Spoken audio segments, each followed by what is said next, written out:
Okay, we're moving right along. So here we're at video 16, and this is example 1714. Okay, you're more than welcome to go ahead and pause it and try it if you want. This one does have just a little bit of a different type of way to do this, but let's go ahead and try this. So, a 2-liter vessel in which the following system is in equilibrium contains this many moles of that substance, 0.6 moles of this, 0.2 moles of that. Okay, so an additional, I'm going to switch highlighter colors here, an additional 0.8 moles of Cl2 is added to the vessel at the same temp. Calculate the molar concentrations of CO, Cl2, and CO when the new equilibrium is established. Okay, so first we need to find our K value at the original concentrations. Okay, because we know that it's at equilibrium with those initial concentrations, we need to figure out what Kc is. Okay, and every time I say Kc, I think I'm saying somebody's name. Okay, so our concentrations here, real quick, we need to calculate. Okay, this was 0.6 divided by 2 liters. This was 0.2 divided by 2 liters. And this one is 1.2 divided by 2 liters. Okay, and so our concentrations are 0.3, 0.1, and 0.6. So knowing that, we can calculate our Kc for this. Okay, so it's going to be 0.6 divided by 0.3, 0.1. We get a Kc value of 20. Okay, so once we've done that, now we're going to go to the yellow part. So an additional 0.8 moles of Cl2 is added to the vessel at the same temperature. So let's think about the concentration that was added. Okay, so this is, I'm going to change colors. This is how much was added of Cl2. Okay, so we have 0.8 moles divided by 2 liters. Okay, and so if we calculate it, we get 0.4 molar. And this is how much is added. So this is our change. So let's go down here. Okay, and let's do our Rice table. Okay, for our reaction. I'm going to rewrite the reaction. Okay, and this is COCl2. Initially, we have 0.3, 0.1, 0.6. Okay, so what we're doing here is we're calculating a new initial. Okay, and I probably will erase this, and we're going to do another Rice table even below it. Okay, so if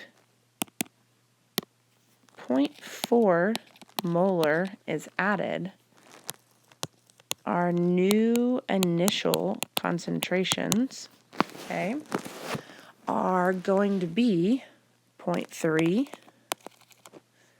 okay, 0.5, and 0.6. Now, hopefully your brain is thinking, okay, well, if we added this, we need to figure out which direction our reaction is going to shift. Okay, don't just assume that because it's there, that we added, you could think of Le Chatelier's principle, it should shift right. But go ahead and calculate a Q value here. Real quick, and you can compare it easily with calculations. So 0.6, okay, divided by 0.3, divided by 0.5, we get a value of 4. And so in this case, Q is less than Kc, our reaction will shift forward. Okay, so knowing that, and I'm going to have to add a page because I write so big, I apologize. add a page here. Okay. Because our reaction is going to shift forward, okay, our new initial concentrations, you can think of those as the beginning of your I. Okay, C, and I'm kind of jumping space. We're going to minus x plus x. So our equilibrium concentrations are going to be 0.3 minus x, 0.5 minus x, and then 0.6 plus x. And you guessed it, we're going to use our Kc value, our original Kc value of 20. We're going to set our equilibrium concentrations into the formula.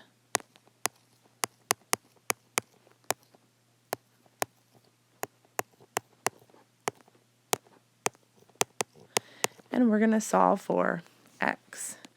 Now what you get here, because of this bottom, this is not a perfect square, you are going to get a quadratic formula again. I'm going to jump forward to the kind of end game here whenever we're solving. You can pause the video, go ahead and work it out algebraically if you can.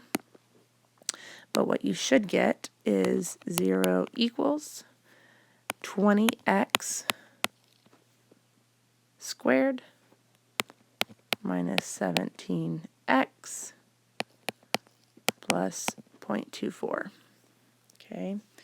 If we solve for this, okay, our x's that we get are going to be 0.67 and 0.18. Let's think about which one we can safely discard. Okay, our values of x must be between 0 and 0.3. Okay, because that's going to be the lower value. And it is a 1-to-1 ratio. Okay, so even though we started out with 0.5 here, because x and x, they're going to differ by the same factor, you're going to go off that lowest value. Okay, so we can discard, which one? We can discard 0.67. And so knowing that x is 0.18, our new concentrations can be calculated. So CO, Cl2, you guys should have gotten 0.78. Trying to read my notes here. CO should have gotten 0.12, and these are all molar concentrations. And Cl2, 0.32 molar.